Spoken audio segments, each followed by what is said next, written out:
इसके बाद वाले मसले में कह रहे हैं मुसलमान के बच्चे को ख्वाह वो बल्दुज़ना ही क्यों ना हो गुस्ल देना वाजिब है, और काफिर और उसकी औलाद का गुस्ल कफन वाजिब दफन वाजिब नहीं है। काफिर का बच्चा अगर मुमय्यज़ हो और इस्लाम का इजहार करता हो तो वो मुसलमान है, और जो शख्स बचपन से दीवाना हो और दीवानगी की हालत में ही बालिग हो जाए और अगर इसका माँ या बाप मुसलमान हो तो ज़रूरी है कि इसे गुस्ल दें। अब ये कह रहे हैं कि यहाँ पे कोई बच्चा या दीवाना है, पहली बात ये कह रहे हैं कि अगर एक बच्चा है वो वल्दुज़िना यानी उसका ज़िना की वजह से वो बच्चा पैदा हुआ है, ठीक है, तो उसका जो है ना उसे गुस्ल कफन देना क्या है वाजिब है, ठीक है।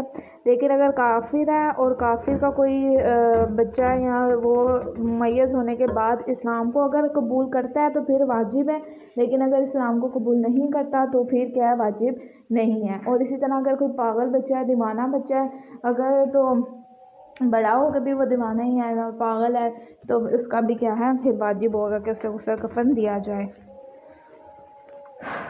अगर एक बच्चा 4 महीने या इससे ज़्यादा का हो और साकित हो जाए और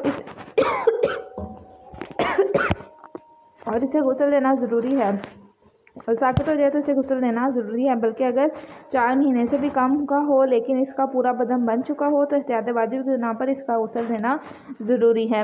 इन 2 सूरतों के अलावा एहतियात की बिना पर इसे कपड़े में लपेट कर बगैर गुस्ल किए दफन कर देना चाहिए, ठीक है। ये इतनी मुश्किल कोई बात नहीं है। अगर बच्चा माँ के पेट में ही है और 3 महीने का या 4 महीने का था, पता है जब 4 महीने का हो तो बच्चे की शक्ल सूरत बनना शुरू हो जाती है और तकरीबन जिस्म बनना शुरू हो जाता है, तो उस महीने में अगर बच्चा साकित हो गया तो वो जब निकलता है तो उससे क्या करे गुस्ल कफन दे।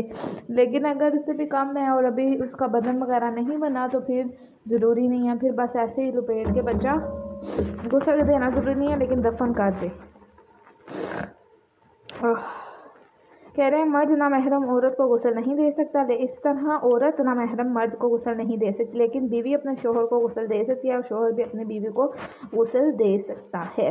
इसके बाद कह रहे हैं मर्द इतनी छोटी लड़की को गुस्ल दे सकता है जो मुमय्यज़ ना हो, और औरत भी इतने छोटे लड़के को गुस्ल दे सकती है जो मुमय्यज़ ना हो, यानी छोटे बच्चों को दे सकते हैं।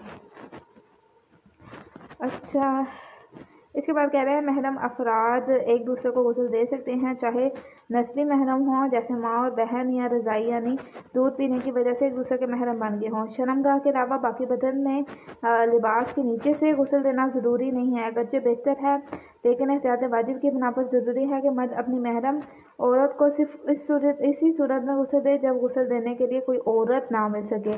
यही हुक्म औरत के लिए महरम मर्द को है, ठीक है। ज़रूरी है कि जब अगर आपको कोई मर्द नहीं मिल रहा, बहुत फिर मजबूरी है तो फिर औरत दे सकती है, वरना फिर भी ज़रूरी है कि मर्द ही दे।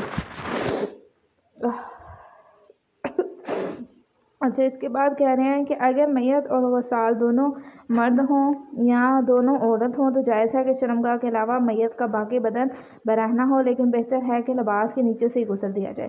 तो मियाँ बीवी के अलावा मैयत की शर्मगाह पर नज़र डालना हराम है, और जो शख्स ऐसे गुस्ल दे रहा हो अगर वो इस पर नज़र डाले तो गुनाहगार है, लेकिन इससे गुस्ल बातिल नहीं होता।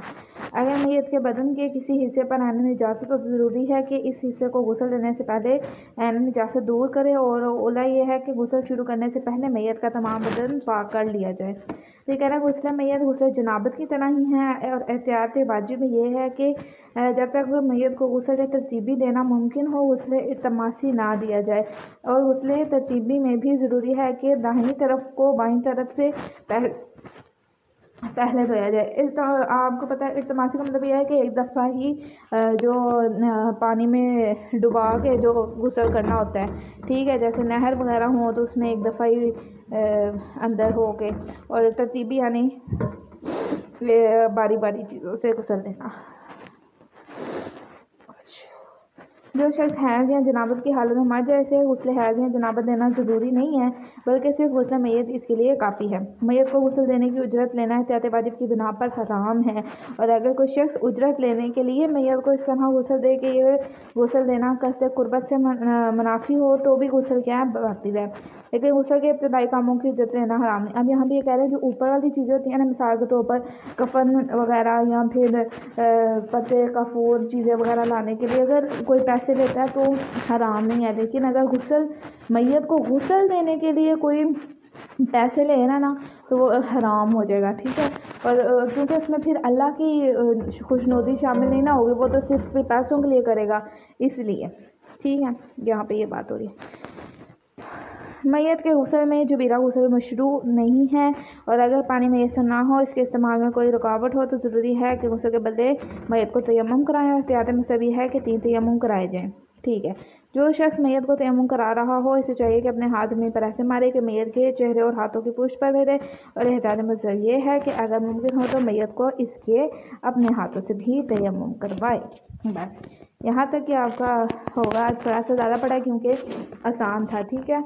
बाकी अगर कोई मुश्किल हो तो फिर भी मुझसे पूछ लीजिएगा। शुक्रिया, अल्लाह हाफ़िज़।